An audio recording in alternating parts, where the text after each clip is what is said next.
আসসালামু আলাইকুম everyone, welcome to back my another new blog. This is Mukta from Dhaka. কী অবস্থা সবাই কেমন আছেন? আশা করি আল্লাহর অশেষ রহমতে আলহামদুলিল্লাহ সবাই ভালো আছেন, আমরাও ভালো আছি। তো আজকে আপনাদের সাথে আবারও নতুন একটি ব্লগ নিয়ে চলে আসলাম। তো আজকে হচ্ছে আমার আম্মু সকাল থেকে কী কাজ করলো, কী রান্না করলো এবং আমরা কোথায় গেলাম সেটা আপনাদের সাথে শেয়ার করব। তো ওখানে যাওয়ার পথে একটা ঘটনা ঘটেছে, সেটাও আপনাদের সাথে সব কিছুই শেয়ার করব। তো আমার আম্মু আবার হারিয়ে গিয়েছিল, সেটাও আপনাদের সাথে আজকে শেয়ার করব। তো যাই হোক, বিসমিল্লাহির রহমানির রহিম। আসসালামু আলাইকুম everyone, welcome to back my another new blog. This is Mukta from Dhaka. কী অবস্থা সবাই কেমন আছেন? আশা করি আল্লাহর অশেষ রহমতে আলহামদুলিল্লাহ সবাই ভালো আছেন, আমিও ভালো আছি। তো আজকে আপনাদের সাথে একটি নতুন ব্লগ নিয়ে চলে আসলাম। তো আজকে আমার আম্মু সারাদিন কী করলো, কী রান্না করলো, কোথায় গেল, সেটা সব কিছু আপনাদের সাথে শেয়ার করব। এই ভিডিওতে সব কিছুই থাকবে। তো অবশ্যই ভিডিও টাইটেল দেখে বুঝতে পেরেছেন। তো এখন হচ্ছে আমার আম্মু এখানে লাল শাকগুলো বেছে নিয়েছে আর কি। আপনাদের সাথে কথা বলতে বলতে আম্মু লাল শাকগুলো বেছে নিয়েছে। তো এখন হচ্ছে আম্মু ভাবতেছিল যে করলা কিভাবে রান্না করবে, ভাজি করবে নাকি করলা আলু দিয়ে মাছ দিয়ে রান্না করবে। তো তারপরে ভাবলো যে আব্বু যেহেতু করলা ভাজি বেশি পছন্দ করে, তাই হচ্ছে আম্মু এখানে করলা ভাজি করে নিবে। তো এখানে করলাগুলো কেটে নিচ্ছে।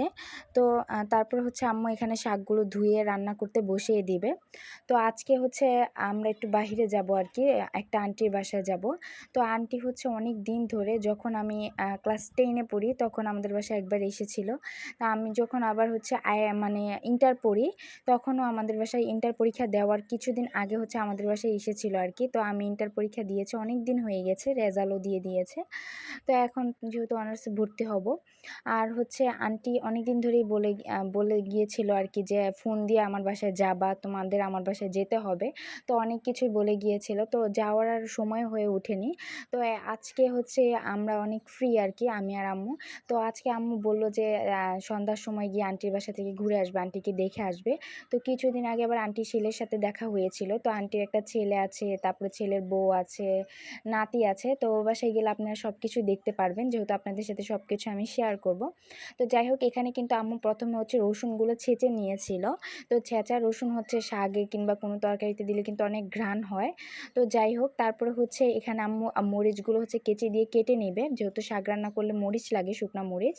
তো এই যে আম্মু এখন কেচি দিয়ে কেটে নিচ্ছে, আর এখানে পেঁয়াজ কুচি, মরিচ কুচি, এগুলো সব কিছু আম্মু কেটে নিয়েছে।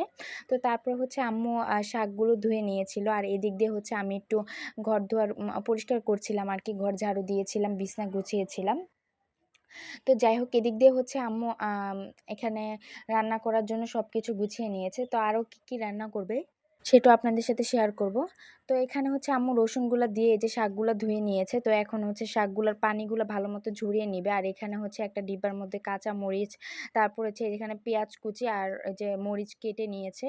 আর রসুন তো এই যে বেটে মানে হচ্ছে এই যে এখানে কিন্তু থেতল ছেঁচে নিয়েছিল রসুনগুলো। তো যাই হোক, এখানে কিন্তু আম্মু এই যে সরিষার তেল দিয়ে আর কি রান্না করছে। তো এগুলো হচ্ছে রসুন ভাজা করে তারপরে হচ্ছে মরিচগুলো দিয়ে দিবে। তো তারপর হচ্ছে আম্মু এখানে শুকনা মরিচগুলো দিয়ে ভালো মতো আর কি কষিয়ে নিবে, ভাজা করে নিবে। আর হচ্ছে আমার আম্মু কিন্তু সকালে উঠেছে, তারপরে আব্বুকে নাস্তা বানিয়ে দিয়েছে। তো আমরাও নাস্তা করেছি সকালবেলা উঠে। তো আমি কিন্তু ঘুম থেকে একটু লেট করে উঠি, 10টা-11টার সময় উঠি। তো আম্মু হচ্ছে আজকে যেহেতু নান রুটি বানিয়েছিল, তো আব্বু খেয়ে চলে গিয়েছিল। তো আম্মু আবার নান রুটি বানিয়েছিল আমাদের জন্য আর কি, আমি আর ভাইয়া খাওয়ার জন্য। তো যাই হোক, ভাইয়াও লেট করে উঠেছিল আর কি, আমিও উঠেছিলাম। তো আম্মু আর আব্বু অনেক সকালে উঠে। তো সকালে বলতে হচ্ছে আমার কোনো কাজ না থাকলে আমি কখনোই সকালে উঠি না আর কি। মিথ্যা কথা বলে লাভ নেই, আমি সবসময় আর কি দেরি করেই উঠি ঘুম থেকে। তো সকালে উঠা কিন্তু ভালো, আমার আম্মু সবসময় বলে সবসময় সকালে উঠলে তাহলে হচ্ছে রাতে ঘুমটা ভালো মতো আগে আসে, ঘুমটা ফ্রেশ হয় আর কি। তো আমি কথা শুনি না, আমি কিন্তু সবসময় 11টা তারপর হচ্ছে 10টা এরকম সময় উঠি আর কি। তো যাই হোক, এখানে কিন্তু আমার আম্মু রান্না করে ফেলতেছে আর কি শাকটা, লাল শাকটা। কিন্তু বুঝলাম না, লাল শাকটা লাল হওয়ার কথা, লাল না হয়ে এটা হচ্ছে সাদা আর সবুজ হয়ে যাচ্ছে আর কি। তো আব্বুকে আবার আম্মু ফোন দিয়ে আর কি জিজ্ঞেস করেছে যে লাল শাক দেখি সবুজ কালার হয়ে যাচ্ছে, সাদা কালার হয়ে যাচ্ছে, এগুলো আবার কিসের লাল শাক? তো লাল শাক মনে হয় এগুলো হচ্ছে হাইব্রিড লাল শাক, এই জন্য হচ্ছে এরকম হয়ে যাচ্ছে আর কি, অরিজিনাল না। তো যাই হোক, তারপরে কিন্তু আম্মু এখানে কাঁচামরিচ কুচি আর পেঁয়াজ কুচি দিয়ে দিয়েছে। তো শাকের উপরে কিন্তু হালকা যদি কাঁচা পেঁয়াজ কুচি আর মরিচ কুচি মানে মরিচ কুচি দেয় তাহলে কিন্তু অনেক ভালো লাগে। তো যাই হোক, তারপর আম্মু এখানে শাকের যতটুকু পানি উঠেছে আর কি অতটুকুই কিন্তু সিদ্ধ হয়ে যাবে শাকটা। তো আম্মু সামান্য পরিমাণ এখানে একটু হলুদের গুঁড়ো দিয়ে দিল যাতে একটু ভালো লাগে। তো এই সামান্য পরিমাণ হলুদের গুঁড়ো দিলে আর কি শাকটার কালারটাও অন্যরকম হয় আর কি। তো বেশি না, সামান্য পরিমাণ। তারপর হচ্ছে পরিমাণ মতো শাকটা যখন হয়ে যাবে তখন আর কি লবণ দিতে হবে, না হলে কিন্তু শাক যখন হওয়া মানে রান্নার পরে কিন্তু শাকগুলো একদম কমে যাবে।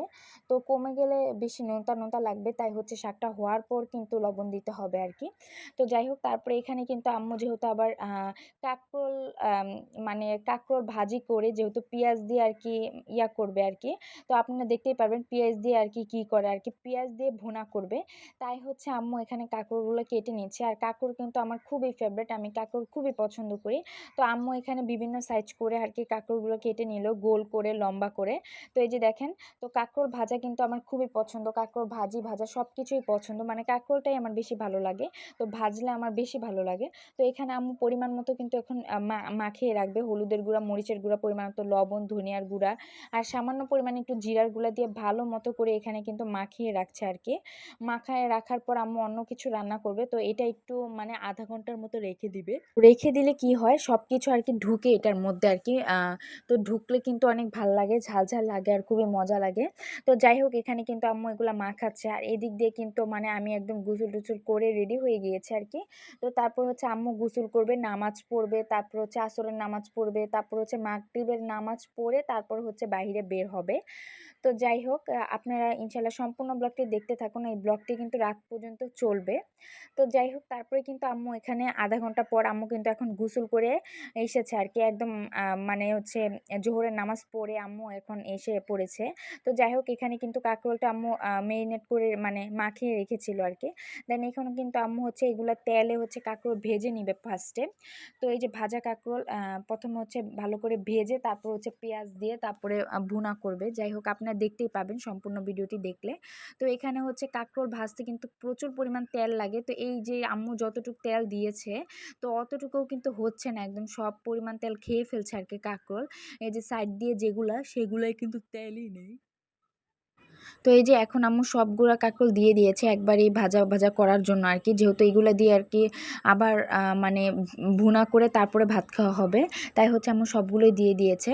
তো এই যে আম্মু কিন্তু চূড়াটার আঁচটা বাড়িয়ে আরেকটু পরিমাণ তেল দিয়ে নিয়েছে, আর হচ্ছে এক পিঠ হওয়ার পর আরেক পিঠ ভালো মতো লালচা লালচা করে তারপরে হচ্ছে আম্মু এখানে মানে একটু কমিয়ে দিয়ে চলে যাবে চুলাটা। তো প্রথমে হচ্ছে ভালো মতো ভেজে নিবে, তাহলে আর কাঁকরোলটা পুড়ে না, ভেজে ওপিট ওপিট লালচা লালচা করে নিবে। তো তারপর আম্মু এখানে হচ্ছে কিছু পরিমাণ মরিচ ভেজে নিয়েছিল আর কি, মরিচ ভাজা লাগবে। তো তারপর কাঁকরোলটা ভাজার পর হচ্ছে আম্মু এখানে ওই যে ছেঁচা রসুনগুলা দিয়ে দিল আর কি। তারপর সামান্য পরিমাণ এখানে একটু জিরা দিয়ে দিবে। তো ভালো মতো হচ্ছে মানে ভেজে নিবে লালচা লালচা করে। তারপরে এখানে পেঁয়াজ কুচি দিয়ে দিল। তো এই যে পেঁয়াজ কুচি দিয়ে দেওয়ার পরে পেঁয়াজ কুচিটাও বাদামি হওয়া পর্যন্ত অপেক্ষা করবে। তো তারপরে হচ্ছে বাদামি হওয়ার পর হচ্ছে আম্মু এখানে একটু পরিমাণ মতো হলুদের গুঁড়া, একটু মরিচের গুঁড়া দিয়ে নিবে আর কি, যাতে পেঁয়াজটা একটু ভাজা ভাজা হওয়ার পর পেঁয়াজের কালারটা যাতে সাদা না থাকে। তো যাই হোক, আপনারা দেখতে থাকুন আম্মু কীভাবে কাঁকরোল ভুনা করে। তো অনেকেই তো অনেকভাবে কাঁকরোল খেয়েছেন, তবে এই রেসিপিটা অবশ্যই বাসায় ফলো করে দেখবেন, আপনাদের কাছে ইনশাল্লাহ অবশ্যই ভালো লাগবে রেসিপিটা। তো আমার এই রেসিপিটা কিন্তু ভালো লাগলে অবশ্যই কমেন্টস করে জানাবেন, আর আমার ভিডিওগুলো কেমন হয় অবশ্যই কমেন্টস করবেন। আমার আম্মু কিন্তু বেশিরভাগ সময় হচ্ছে রান্না করে, তারপর আম্মু কোনো কাজ করছে, এইসব ভিডিওই কিন্তু আপনাদের সাথে বেশি শেয়ার করা হয়। তো অবশ্যই আপনারা কমেন্ট করে জানাবেন আমার ভিডিওগুলো কেমন হয়। আর অবশ্যই যদি আমার কথাবার্তায় কোনো ভুল ত্রুটি হয় অবশ্যই ক্ষমা দৃষ্টিতে দেখবেন, ক্ষমা করে দিবেন, আমি আপনাদের ছোট বোনের মতো। তো এখানে কিন্তু আম্মু পরিমাণ মতো হচ্ছে হলুদের গুঁড়া, মরিচের গুঁড়া, লবণ, একটু ধনিয়ার গুঁড়া দিয়ে দিবে। তো এখন হচ্ছে আম্মু ভালো মতো ভেজে নিবে, তারপর হচ্ছে কাঁকরোলগুলো দিয়ে দিবে।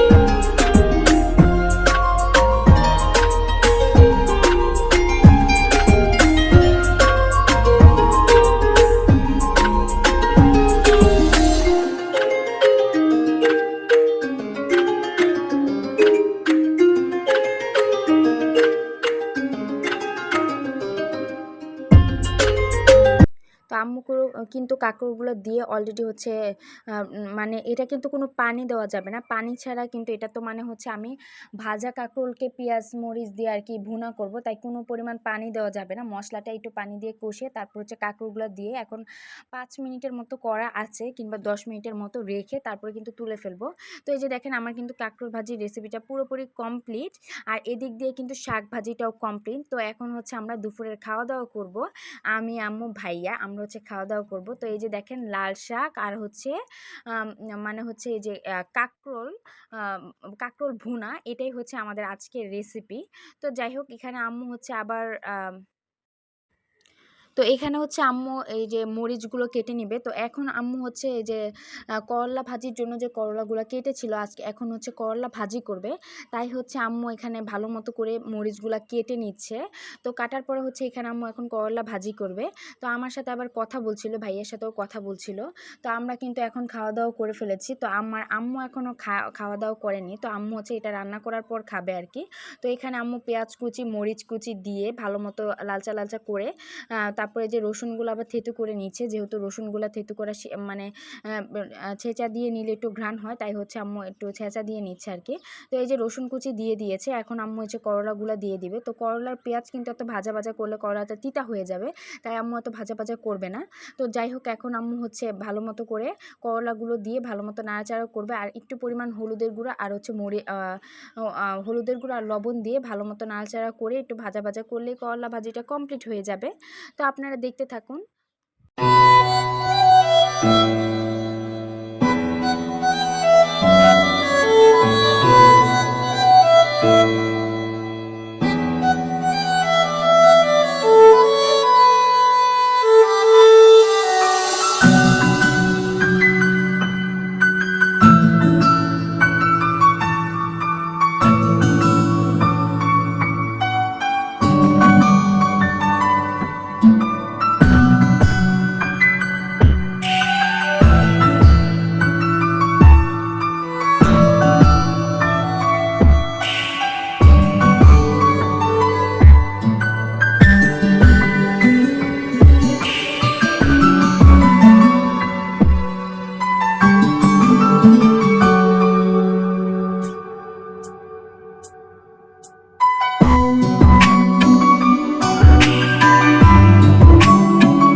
তো আমরা কিন্তু অলরেডি রেডি হয়ে তারপরে একদম চলে এসেছি। এর মধ্যে দিয়ে কিন্তু আপনাদের সাথে কোনো কথাই বলা হয়নি। আম্মু রান্না-টান্না করে আমরা একদম রেডি হয়ে আন্টির বাসায় চলে এসেছি।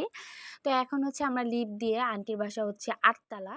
তো আমরা এখন ৮ তলায় উঠবো।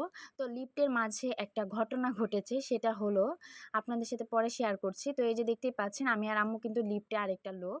তো আমাদের হচ্ছে লিফটে এখন লিফটে করে হচ্ছে আমরা একদম ৭ তলায় যাবো আর কি। ৭ তলায় মানে হচ্ছে ৮ তলা। তো আন্টির বাসা ৮ তলা। তো এখন হচ্ছে আমরা ৭ তলায় যাবো। তো এই যে দেখতে পেয়েছেন আমার আম্মু কিন্তু বাইরে বের হয়ে গিয়েছে। তো লিফট তখন আবার বন্ধ হয়ে গিয়েছিল। তো এখন মনে করেন যে আমার আম্মু কিন্তু ৭ তলায় নামার কথা ছিল। মানে আমার আম্মু ওই লোকটা বলেছিল যে এটাই হচ্ছে আম আ ৫ তলায় হচ্ছে ৭ তলা, তাই হচ্ছে আমার আম্মু আর কি ৫ তলায় নেমে গিয়েছিল। তো ৭ তলায় কিন্তু আমার সাথে নামেনি। তো আমি একদম হচ্ছে ৭ তলায় নেমে গিয়েছিলাম। তো আমার আম্মু হচ্ছে আবার রিটার্নড হচ্ছে ৭ তলায় এসে নেমেছে আবার লিফটে। ৫ তলায় গিয়েছিল, তো আবার ঢুকে হচ্ছে ৭ তলায় এসেছে। তো আম্মুকে হারায় ফেলছি। লিফটের মধ্যে আরকি আম্মুকে হারায় ফেলছি। তো যাই হোক, আম্মু কিন্তু আসলে নিচের তলায় নেমে গিয়েছিল আরকি। ওই লোকটার সাথে আম্মু কথা বলতে, বলতে তো লোকটা হয়তো বুঝেনি আমাদের কথা, তাই আরকি বলেছে। তো যাই হোক, এই যে আম্মু কিন্তু চলে এসেছে। এখন হচ্ছে এই বাসাটায় হচ্ছে আন্টি থাকে। তো আন্টির নাতি তো আমাদের চেনে না। তো আন্টির নাতি ছোট, জিজ্ঞেস করছে, "তোমরা কে? কোথায় থেকে এসেছো?" তো যাই হোক, আমরা কিন্তু ভিতরে গিয়ে বসেছি। দেখতেই পাচ্ছেন আন্টির অনেক বড় বাসায় থাকে আরকি। তো এই যে দেখতেই পাচ্ছেন ওনাদের কিন্তু অনেকগুলো রুম। তো রুমগুলো আপনাদেরকে ঘুরে, ঘুরে দেখাবো। তো এই যে দেখেন, এটা হচ্ছে ফার্স্টে ডাইনিং রুম। তো ওই যে আসছে একটা ছোট পিচ্চি, এটা হচ্ছে আন্টির নাতি। তো এই যে আন্টিকে নিয়ে এসেছে। তো আন্টি আমাদের সাথে এখন গল্পগুজব করছে, কথাবার্তা বলছে। তো এটা হচ্ছে, এখানে আছে সোফা, তারপরে আছে কর্নার শোকেস, তারপর আছে মানে হচ্ছে একটা আ আ বুক সেলফ, তারপর অনেক কিছু আছে, টিভি আছে। তো এই যে এটা দেখতে পাচ্ছেন, এই রুমটা হচ্ছে আন্টির নাতির রুম আরকি। তো আন্টির নাতি কিন্তু ছোট, মাত্র শিশুতে পড়ে। তো এই যে দেখতে পাচ্ছেন, এটা কিন্তু ওর রুম। তো এখানে ও আরকি আমাকে বারবার জিজ্ঞেস করছিল যে, "তোমার নাম কি?" আমি বলছি, "তুমি আমাকে চিনবা না।" তো এই যে আন্টি আমাদের জন্য আরকি খাবার-দাবার নিয়ে আসছে। তো আন্টি আমাকে বলছে যে, "তুমি অনেক ছোটবেলায় একবার এসেছিলে। আসছো নাকি তাও মনে নেই।" তো যাই হোক, এখন হচ্ছে আন্টির রান্নাঘরটা আপনাদেরকে একটু দেখাই। এই যে দেখেন রান্নাঘরটা। তো অনেক সুন্দর কিন্তু রান্নাঘরটা, মাশাআল্লাহ। আসলে ওনাদের হচ্ছে কাজের বুয়া আছে। তো ওই আম খালা আরকি এগুলো সবকিছু পরিষ্কার করে রাখে আরকি। এটা আম্মু জিজ্ঞেস করছে, "আপনার ঘর এত পরিষ্কার কিভাবে?" তো আপনি হচ্ছে অসুস্থ মানুষ, পারেন না। আপনার বউ আবার চাকরি করে, মানে হচ্ছে আন্টির আ ছেলের বউ আবার চাকরি করে। তো এই যে দেখেন, নাতি বারবার আমি জিজ্ঞেস করছিলাম, "তোমার নাম কি?" ও বলছে, "আমাকে বলবে না। তো তুমি কোন ক্লাসে পড়ো সেটাও আমাকে বলবে না।" তো এই যে দেখেন, এটা কিন্তু হচ্ছে আন্টির রুম। তো আন্টির রুমের এই যত জিনিসপত্র দেখতে পাচ্ছেন, এগুলা কিন্তু আগের জিনিসপত্র, মানে হচ্ছে আন্টির হাসব্যান্ডের রেখে যাওয়া জিনিসপত্র। তো রেখে যাওয়া কেন বললাম সেটা হচ্ছে আপনারা বুঝতেই পেরেছেন। আন্টির হাসব্যান্ড কিন্তু বেঁচে নেই, তাই হচ্ছে আমি বলেছি রেখে যাওয়ার জিনিসপত্র। তো এগুলো হচ্ছে, এটা আন্টির রুম। তো আন্টির রুম থেকে হচ্ছে আমাদের বাসা কিন্তু দেখা যায়। তো এখন যেহেতু সন্ধ্যাবেলা, তাই হচ্ছে আপনারা সব অন্ধকার হয়ে গেছে, আমাদের বাসা দেখতে পাবেন না। তো আমরা কিন্তু আমি কিন্তু আপনাদেরকে দেখাবো পরে আন্টির বাসা কোথায়, অন্য ভিডিওতে দেখাবো। আমাদের বাসা থেকে কিন্তু একদম স্পষ্ট দেখা যায়। তো যাই হোক, এখন কিন্তু এই যে দেখতেই পাচ্ছেন, এখানে কিন্তু আন্টির বাসা। তো এখান থেকে কিন্তু একদম বোঝা যাচ্ছে না যে আমাদের বাসা কোথায়, যেহেতু সব বিল্ডিংয়ে লাইট জ্বলে। তো অন্যদিন আপনাদের সাথে অবশ্যই শেয়ার করব। আন্টির বাসা কিন্তু আমাদের বাসা থেকে একদম দেখা যায়। তো আমাদের ওই দিক থেকে যদি সোজা রাস্তা দিত, আমরা একদম সোজা হেঁটে আন্টির বাসায় যেতে পারতাম। কিন্তু পুরা রাস্তা ঘুরে তারপর আন্টির বাসায় যাওয়া লাগে। তো এই যে দেখতে পাচ্ছেন, এটা কিন্তু আন্টির বউয়ের রুম আরকি দেখালো, ছেলের বউয়ের রুম। তো ছেলের বউ অনেক কিছু আছে রুমে। তো তারপর হচ্ছে এখানে আন্টির ছেলের বউ নামাজ পড়ছিল আরকি। তো যাই হোক, আমরা হচ্ছে আপনাদেরকে তো সব রুম শেয়ার করলাম। আন্টির হচ্ছে মোট মিলিয়ে হচ্ছে ৫ টা রুম আরকি, ডাইনিং ড্রয়িং মিলিয়ে। ৩ টা হচ্ছে বেডরুম আর ২ টা হচ্ছে একটা ড্রয়িং রুম, ডাইনিং রুম। তো আমাদেরকে আন্টি আরকি মানে খাবার দিয়েছে, বিস্কিট দিয়েছে, তারপর হচ্ছে তরমুজ দিয়েছে। তো এদিকে হচ্ছে আন্টির নাতিটা আমার সাথে এত পরিমাণ মিলে গিয়েছিল। তো ও হচ্ছে বারবার এসে বলছে, "আমি আজকে তোমার টিচার, তোমাকে আমি পড়ালেখা শিখাবো।" তো ও বারবার আমাকে পড়া শিখাচ্ছিল যে নদী। তো আমি আবার বলছিলাম নদ, সাগর। আমি পারি না, তোমার কাছে পড়বো না। তো এইসব বলে আরকি ওর সাথে দুষ্টামি করছিলাম আরকি। ও বারবার আমাকে পড়ানোর চেষ্টা করছিল। তো যাই হোক, তারপরে কিন্তু এখানে হচ্ছে আন্টি টিভি ছেড়ে দিয়েছিল। তো আন্টির সাথে অনেক গল্পগুজব করলাম। যাই হোক, তারপর হচ্ছে আমরা প্রায় আ ০.৫ ঘন্টা কিংবা ৪০ মিনিটের মতো ছিলাম আরকি আন্টির বাসায়। তো তারপর হচ্ছে আন্টির বাসা থেকে আমরা বের হয়ে গিয়েছি। এখন কিন্তু আমরা চলে যাবো আরকি। তো এই যে দেখেন, লিফটে উঠার জন্য আন্টি লিফট খুলে দিচ্ছে। তো আন্টিও আমাদের সাথে উঠে একদম নিচে বলছে, "তোমাদেরকে একবারে এগিয়ে দিয়ে আসি।" তো একদম নিচে নামবে আমাদের সাথে। তো এই যে দেখতেই পাচ্ছেন, আমাদেরকে আমার আম্মু কিন্তু আন্টির সাথে বারবার কথা বলছে লিফটের মধ্যে অনেক। কারণ এই আন্টি কিন্তু আমাকে প্রচুর আদর করে। তো আন্টির বাসায় ছোটোবেলায় যখন স্কুলে যেতাম আমি, তো ছোটোবেলায় হচ্ছে আমি আন্টির বাসায় হচ্ছে আন্টি আমাকে নিচে দেখলে হচ্ছে আন্টির বাসায় নিয়ে যেত আরকি। তারপর অনেক আদর করত, তারপরে ঘুম পাড়িয়ে রাখতো আরকি। যাই হোক, তো আন্টির কথা আরকি মনে পড়ে এখনো। তার এখন বড় হয়ে গিয়েছে, এখন আর বেশি যাওয়া হয় না, যেহেতু বাসাটা অনেক দূরে হয়ে গিয়েছে। তো যাই হোক, আন্টি কিন্তু আমাদের বিদায় জানিয়ে চলে গিয়েছে। তো আমরাও আন্টিকে বিদায় জানিয়ে চলে আসলাম।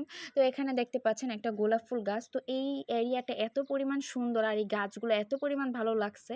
তো আম্মুকে বলছে, আম্মু আরেকদিন আমাকে এদিক দিয়ে নিয়ে আসবা। তো এখানের গাছগুলো এত পরিমাণ সুন্দর লাগছে ফুলের। তো গোলাপ ফুলের গাছগুলা কিন্তু অনেক ভালো লেগেছে আমার। তো এখন হচ্ছে আমরা বাসায় চলে যাব। অলরেডি কিন্তু আমরা এসেছিলাম মাগরিবের পরে। তো আমরা এদিক দিয়ে ঘুরতে, ঘুরতে আবার কিন্তু ৯টার মতো বেজে গিয়েছে। তো আম্মু এখানে একটু মুরগির দোকানে দাঁড়ালো আরকি। তো জিজ্ঞেস করছিল আরকি মুরগি কত করে কেজি? যেহেতু সামনে ঈদ চলে এসেছে, আগে, আগে সবকিছু নিয়ে রাখতে হবে।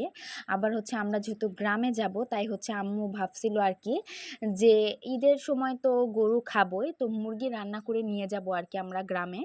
তো এজন্য আরকি আম্মু মুরগিরও দাম জিজ্ঞেস করছিল। তো আবার ঈদের আগেও আমরা একটু মুরগি খাবো। তো যাই হোক, এখানে কিন্তু আম্মু দাম জিজ্ঞেস করে চলে আসছিল। তো আব্বুই যেহেতু আনবে, আম্মু কিন্তু কখনোই হচ্ছে বাজার-টাজার করে না আমার আম্মু। কোনো সময় না। তো সবকিছু বাজার আব্বুই করে। আব্বুও কখনো আম্মুকে বলে না বাজার করার কথা। তো যাই হোক, এখানে একটু মাছের দাম-দর করছিল আম্মু। তো এদিক দিয়ে হচ্ছে আমার বান্ধবীর মার সাথে দেখা হয়ে গিয়েছিল আম্মু। তো উনার সাথে একটু গল্প-গুজব করছিল, যাই হোক আম্মু। তো এদিকে আবার এখানে দাঁড়িয়ে থাকতে, থাকতে অনেকের সাথেই দেখা হয়ে গিয়েছিল আম্মুর। তো আম্মু এখানে হচ্ছে অনেক গল্প করছিল। আমি আপনাদের সাথে একটু শেয়ার করছিলাম কোথায় কি আছে দেখি কি শেয়ার করার মতো আরকি। তো যাই হোক, এই যে দেখতে পাচ্ছেন এখানে কিন্তু আম্মু অনেক কথা বলছিল। তো এই যে মাছগুলা কিন্তু অনেক সুন্দর লাগছিল আমার কাছে আরকি। তো এই যে বটি দিয়ে মাছ কেটে দেয়। তারপর অবশেষে হচ্ছে এই আঙ্কেলের দোকানে একটু জুতা দেখতে আসছিলাম আরকি। তো আজকের ব্লগটা আর বড় করব না। এটুক পর্যন্ত আমার ব্লগটা ইতি টানতে চাই। আপনাদের কাছ থেকে আমি এখনই চলে যাব। তো আমার ভিডিওতে যদি কোনো ভুল ত্রুটি হয় অবশ্যই ক্ষমার দৃষ্টিতে দেখবেন। তো এখান থেকে ভাবছিলাম আব্বুর জন্য একটা জুতা কিনবো। তাই হচ্ছে তো স্যান্ডেল মানে রাফ ইউজ করার মতো একটা জুতা কিনবো আরকি, স্যান্ডেল। তো যাই হোক, আজকের ব্লগটা এই পর্যন্তই। সবাই আমার জন্য অনেক, অনেক দোয়া করবেন। আমার মা-বাবার জন্য দোয়া করবেন। আর অনুরোধ রইলো আমার চ্যানেলটি সাবস্ক্রাইব করে আমার পাশে থাকার। অনেক কষ্ট করে আপনাদের জন্য ভিডিও করি। অবশ্যই আমাকে অনেক, অনেক সাপোর্ট করবেন। আসসালামু আলাইকুম। আল্লাহ হাফেজ।